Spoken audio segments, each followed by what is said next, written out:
My girlfriend announced, invited my ex to move in with us. He needs a place and you have the space. I looked at her and said, interesting. Then I gave my landlord 60 days notice, only my name was on the lease. 5 weeks later, she was begging her parents to co-sign a new apartment application. I, 29 male, was loading the dishwasher when Amber, 27, said it. Tuesday night, 8:43 p.m. We'd been together 18 months, living in my apartment for the last 7. Kyle's lease fell through. Kyle, her ex from college, the one who'd been texting her more and more lately. The one she swore was just a friend despite him calling her babe in texts I'd accidentally seen. That sucks for Kyle. Yeah, so I told him he could take your spare room, just until he gets back on his feet. I stopped mid-rinse, put down the plate slowly. You told him what? He can move into the spare room. Stop, it's not like you use it for anything. And he's desperate. His roommate bailed and rent in this city is insane. When did you plan on asking me? She laughed, like I'd made a joke. I'm telling you now, he's moving in Saturday. It'll be fine, babe. 3 months tops. I dried my hands, looked at her. Really looked at her. Interesting. Interesting. Yeah. Interesting choice. It's not a choice, it's helping a friend. You're not going to be weird about this, right? Nope, not weird at all. She smiled, kissed my cheek. See? I knew you'd get it. You're the best. Went to take a shower. I pulled out my phone and texted my landlord, Greg. Hey man, giving you the required 60-day notice. I'll be moving out when the lease ends. Let me know what you need from me. He responded in under 5 minutes. Sorry to lose you. You've been a model tenant. I'll start showing it in a few weeks. Want to be there for viewings? Nah, you're good. Whatever works. Started scrolling through apartment listings. Found 4 possibilities before Amber got out of the shower. Saturday. Kyle showed up at 11 a.m. with a U-Haul. I helped him carry boxes like nothing was wrong. Amber kept giving me these grateful looks. Thanks for being cool about this, man, Kyle said, dropping a box in the spare room. Amber said you might have an issue, but you seemed chill. Temporary situation, right? Oh yeah, totally. Few months max, get some cash together, bounce. Amber made lunch. We all ate together. She sat between us on the couch, her body angled more toward Kyle than me. Interesting. That first week, small things. Kyle's gym bag by the door, his protein powder taking up half the kitchen counter, his beard hair in the bathroom sink. Babe, can you ask Kyle to clean up after himself? I said Wednesday night. He's going through a lot right now. Cut him some slack. I'm just asking for basic cleanliness. You're being controlling. Controlling. For wanting someone to clean their own beard hair out of my sink. Second week, it escalated. Got home from work Tuesday to find Kyle's friends in my living room. 4 dudes I'd never met, beers everywhere playing my PlayStation. Hey man, hope you don't mind, Kyle called from the kitchen, just having a few guys over. It was 6 p.m. on a Tuesday. I had work in the morning. How long you guys staying? Not late. Maybe midnight. They stayed until 2 a.m. I had a meeting at 8. When I mentioned it to Amber, God, you can't expect him to just sit in his room all the time. He's allowed to have a social life. In my apartment? Our apartment, she corrected. Check the lease. She went quiet. Third week. Thursday night, got home to find my leftovers gone. The salmon I'd bought specifically for dinner, the rice I'd meal prepped, the vegetables I'd chopped that morning. Kyle was on the couch. Oh dude, was that yours? My bad.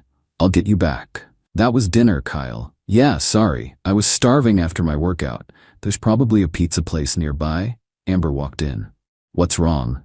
Kyle ate my dinner. She sighed. It's food. Order something. Don't make it a thing. I made that food this morning for tonight. And he ate it by mistake. Let it go. I ordered pizza. Ate it alone in my room. Started apartment hunting more seriously. The real kicker came week 4. Wednesday. Left work early with a migraine.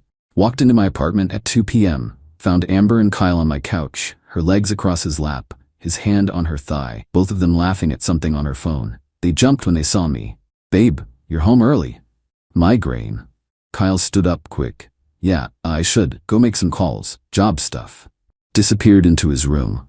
Amber came over, tried to kiss me. I moved my head. You okay? Fine. You seem upset. Do I? If this is about... It's about my head. I'm going to lie down. Got a text from Greg that night. Got someone interested in the place. Want to show it Saturday at noon. You still don't need to be there? Go ahead. Saturday morning. Let's go out for brunch, I suggested. My treat. Amber's eyes lit up. Really? Yeah. Then maybe hit some stores. Make a day of it. Kyle invited himself, of course, took them to a place across town. Long brunch, took our time, drove to some shops, kept checking my watch. 11:50. Good. We got back around 1:30 p.m. Amber stopped at the building entrance. Why is there a lockbox on our door? Is there? Yeah, and a for rent sign. Kyle pointed. In the window too. Huh. Weird. Got inside. Amber was already texting Greg. Watched her face go from confused to white to red. You gave notice. I did. When? 4 weeks ago. 4 weeks. You're moving? You're leaving? And you didn't tell me? Didn't think I needed to ask permission. It's my lease. Kyle stepped between us. Dude, what the hell? What? Amber's voice was shaking. Where are we supposed to go? Don't know. You've got 5 weeks to figure it out. 5 weeks? That's not enough time. Was enough time for you to find this place originally. Should be enough now. This is different. We live here. Together. No, I live here. You stay here. Your name's not on anything. She pulled out her phone, actually called Greg right there, speaker on. Greg, hi, this is Amber. There's been a mistake. No mistake, Amber. He gave proper notice. I have new tenants signed already. But I live here. I have rights. You're not on the lease. I'm sorry, but legally you have no claim to the apartment. This is insane. The lease ends in 5 weeks. You'll need to be out by then. I'm sorry. She hung up, stared at me like I'd grown a second head. I cannot believe you did this. Funny, I said the exact same thing when you told me Kyle was moving in. That's not the same. It's exactly the same. You made a unilateral decision about my space. I made one about my lease. Kyle tried to play peacemaker. Look, man, I think we all just need to calm down. I'm extremely calm. I found a new place, gave proper notice, and I'm moving. That's it. Amber's voice went up an octave. Where am I supposed to live? Again, not my problem. You've got 5 weeks. Better start looking. Update 1. The next week was spectacular. Amber immediately called every friend she had. The apartment hunt started. Turns out the rental market is brutal when you make $2,600 a month and have $800 in savings. Most places wanted first month, last month, and security deposit. That's close to $7,000 minimum. She had maybe $1,200 total. Kyle was worse. Between jobs apparently meant unemployed for 8 months. His bank account had $340. They tried finding a place together. Went to viewings as potential roommates. Applications rejected within 24 hours. Amber's entitlement went into overdrive. Monday morning, before work, you need to co-sign for us. Excuse me? Kyle and I found a place. 2-bedroom, decent neighborhood, but we need a co-signer. I laughed. Actually laughed? You want me to co-sign an apartment for you and your ex-boyfriend? You have good credit? Stable income? We can't get approved without help. The answer is no. Just like that, enthusiastically no, emphatically no, no in all languages. You're gonna watch me become homeless? You're not gonna be homeless. You're gonna figure it out. Like an adult. She slammed the door on her way to work. Tuesday, Amber's best friend Liz started texting me. What you're doing to Amber is disgusting. I'm moving out of my apartment. You know she can't afford a place. You're ruining her life. She ruined our relationship. We're even. She made one mistake and you're destroying her. She invited her ex-boyfriend to live with us without asking. That's not a mistake. That's a choice. Blocked her Wednesday night. Heard Amber crying in the spare room, Kyle's room. Heard him comforting her. His voice through the wall. He's being unreasonable. You deserve better. The guy living rent-free in my apartment was telling my girlfriend, ex-girlfriend, really, that I was unreasonable. Thursday, I came home to find Amber's mom, Carol, sitting in my living room. We need to talk. About? About what you're doing to my daughter. Moving out? Abandoning her. Making her homeless, after she's been nothing but good to you. Carol, with all due respect, Amber invited her ex-boyfriend to move into my apartment without asking me. I'm removing myself from the situation. She was helping a friend in need, and I'm helping myself, also a valid need. Where is she supposed to go? She's 27. She'll figure it out. Carol's face went red. I want to buy you out of the lease. Can't buy out a lease, I'm surrendering. The landlord has new tenants. Deal's done. There has to be something. There isn't. She stood up. You'll regret this. Karma is real. So are consequences. She left. Friday night, Kyle tried his approach, found me in the kitchen making dinner. Hey man, real talk? Sure. This whole situation, it got out of hand. But what if we all just started over? I'll pay actual rent, help with everything. We can make this work. I'm moving out in 3 weeks. But what if you didn't? I am. Come on, dude, be reasonable. Where's Amber supposed to go? Literally anywhere, just not with me. That's cold. That's consequences. She made a choice, now she's dealing with it. You're punishing her. I'm protecting myself. Different thing. He tried to stare me down. I went back to cooking. He left. Saturday morning, 9 a.m. my phone rang. Amber's dad, Leonard, never called me before. We need to talk about my daughter. Okay. Carol told me you're forcing her out of her home. I'm leaving my apartment. She's welcome to stay if she can get approved by the landlord for a new lease. You know she can't afford that. That's between her and the landlord. So you're just gonna let her end up on the street? She's got 3 weeks and supportive parents. I'm sure she'll be fine. We can't have her move back home, we don't have space. Then I guess she needs to find a place. You're a real piece of work, you know that? I've been told. He hung up. Sunday I was out getting coffee when I got a text from Amber. Can we talk, please? About? Us. Everything. Please, just give me 10 minutes.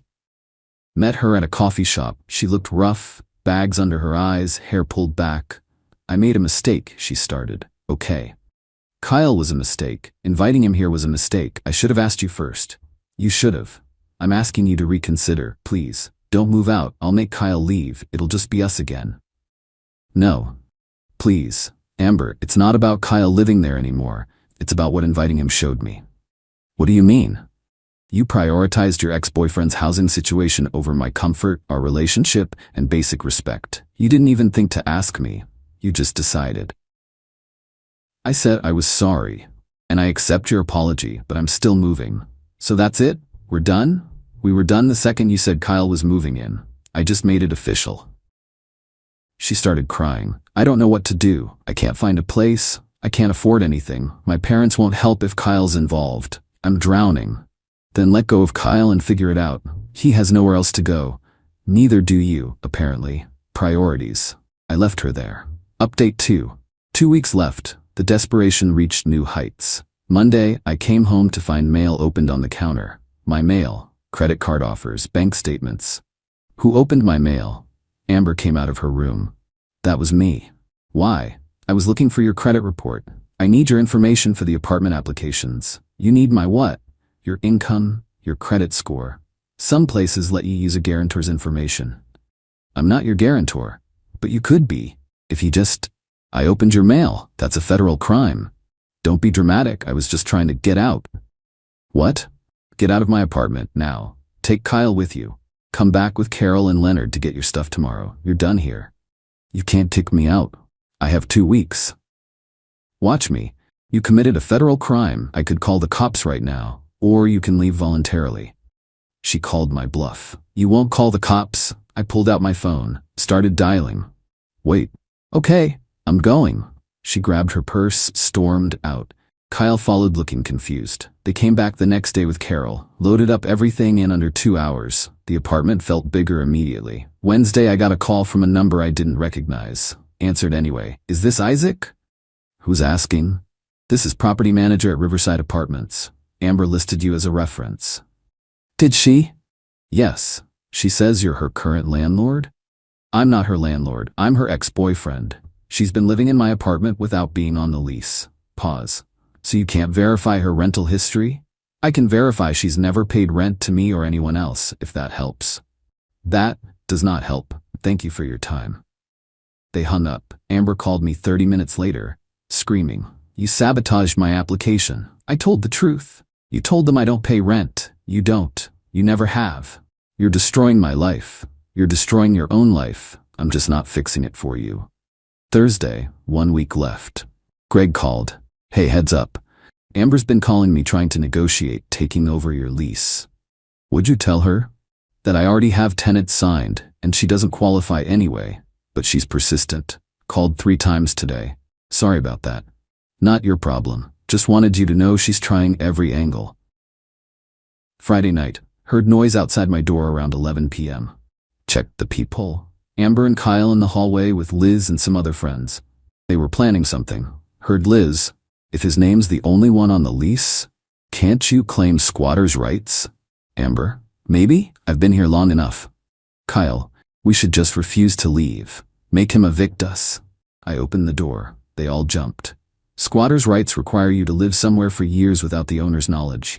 I know you're here, and you're leaving in 6 days. Try the illegal route. I'll call the cops and have you trespassed. Your choice." Slammed the door. Heard them scatter. Saturday, Carol called again. "We'll pay you $10,000 to let Amber stay through the end of the year." "The apartment's already rented to someone else, Carol. There's nothing I can do." "You're lying. You're doing this to hurt her." "I'm moving to a new place because I don't want to live with my ex-girlfriend and her ex-boyfriend. This is remarkably simple.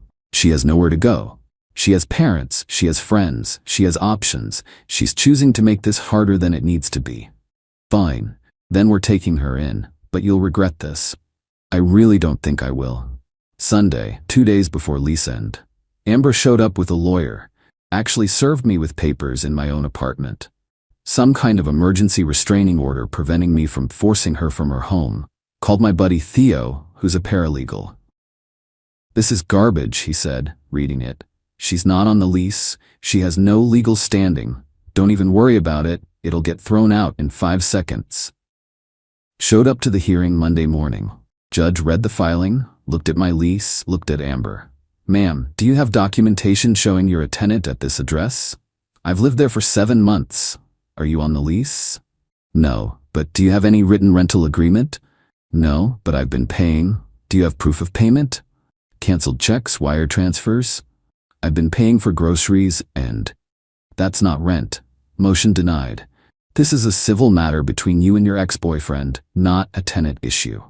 Outside the courthouse, Amber was in tears. Carol was screaming at me, "You're heartless, soulless. What kind of man does this?" "The kind whose girlfriend invited her ex-boyfriend to live with him." "Have a good day, Carol." Final update, moving day Tuesday. Movers showed up at 8 a.m. Everything that was mine, which was basically all the furniture, all the kitchen stuff, all the electronics, got loaded onto the truck. TV, couch, coffee table, dining table and chairs, bed, dresser, bookshelf, microwave, coffee maker, dishes, silverware, toaster. The movers cleaned me out in 3 hours. Amber stood in the empty apartment looking shell-shocked. "You're taking everything? Everything I bought? Yeah. What am I supposed to sit on? Sleep on? Not my problem." Not my problem." Kyle emerged from his room, stopped dead seeing the empty space. "Dude, seriously?" "Seriously." Did a final walkthrough with Greg. He nodded approval. "Place is in great shape. I'll mail your security deposit. Full amount, no deductions." "Appreciate it, Greg. Sorry about all the drama. You handled it well. If you ever need a reference, I'm happy to provide one." Shook his hand, walked toward my car. Amber followed me to the parking lot. "Where are you even going?" "New place. 1 bedroom, better neighborhood, better building. Only $200 more than I was paying here." Her face went pale. "You could afford that the whole time?" "Yep." "Then why?" "Why did I live here? Because the lease was fine and it was close to work." "Why am I leaving?" "Because you made it unbearable." "I made a mistake. I admitted that. Why can't you forgive me?" "Because forgiveness doesn't mean I have to keep living with the consequences of your choices. You wanted Kyle here. Now you've got him. Figure it out together." "We can't find anything. Every application gets rejected. My parents won't help with him around. I don't know what to do." "Sounds like Kyle might be the problem then. He has nowhere else to go." "That's really not my concern." Got in my car. She stood there looking lost. Kyle was on his phone in the parking lot, probably already calling another friend to crash with. Started the engine, drove away. Didn't look back. The fallout was predictable. Amber ended up moving back in with Carol and Leonard. They have a strict no guests policy, which means Kyle couldn't visit. She lasted 3 weeks before Carol started charging her $800 month rent. Last I heard through mutual friends, she's still there, working retail, complaining about how unfair life is. Kyle bounced between friends' couches for about 6 weeks before his parents wired him money to come home. He's back living in his childhood bedroom at 31. Amber tried to maintain the relationship long distance, but he ghosted her after 2 months. Carol and Leonard. Carol blocked me on everything. Leonard sent one email saying I ruined his daughter's life, and he hoped I was proud of myself. I am, actually. Liz in the friend group. Lost about 4 casual friends who thought I was cruel. Kept the real ones who understood boundaries. Worth the trade. The new apartment is incredible. 1 bedroom. Top floor. Huge windows. Actually updated appliances. Got new furniture, stuff I actually like. Set everything up exactly how I want it. Started seeing someone about 2 months after moving. Michelle, pharmacist, has her own place, incredibly clear about boundaries and communication. Told her the whole story on date 3. She invited her ex to move in without asking? Yep. And somehow you're the bad guy? According to her, yeah. She shook her head. People really think actions don't have consequences. They really do. 6 months later, ran into Amber at a restaurant, couldn't avoid it. She was the hostess. Hey, she said quietly. Hey, awkward pause. You look good. Thanks, you too? Another pause. I'm sorry, she said, for all of it. I was selfish. I didn't think about how you'd feel. I just assumed you'd be okay with it because I don't know. I was an idiot. Yeah, you were. Do you think we could ever? No, not even. I'm seeing someone, and even if I wasn't, the answer would still be no, she nodded. Right, of course. Well, I hope you're happy. I am. Good, that's good. She seated my party. Michelle looked at me curiously after. Ex? The ex? The one who invited the other ex to move in? That's the one. Yikes. Yeah, you dodged a bullet there. I really did. Got a text from Greg about 8 months after moving out. Wanted to let me know Amber had contacted him multiple times, asking for my forwarding address or phone number. He never gave it to her. Figured you'd want to know. Also, those new tenants I got after you? Nightmares. You were seriously the best tenant I've ever had. Let me know if you ever need a reference. Save that for future use. The revenge, if you can even call it that, wasn't elaborate. No schemes, no public humiliation, no destroyed property. Just pure, simple consequences. She made a decision that showed me where I ranked in her priorities. Below her ex-boyfriend's housing needs, I made a decision to remove myself from the situation. Legally, properly, with full notice. Everything I did was completely by the book, and somehow that made it more satisfying, because there was nothing she could argue, no authority to appeal to, no angle to work, just reality meeting entitlement, and reality won. Still in my apartment. Still with Michelle, still zero regrets. The best revenge isn't dramatic. It's just living better without them.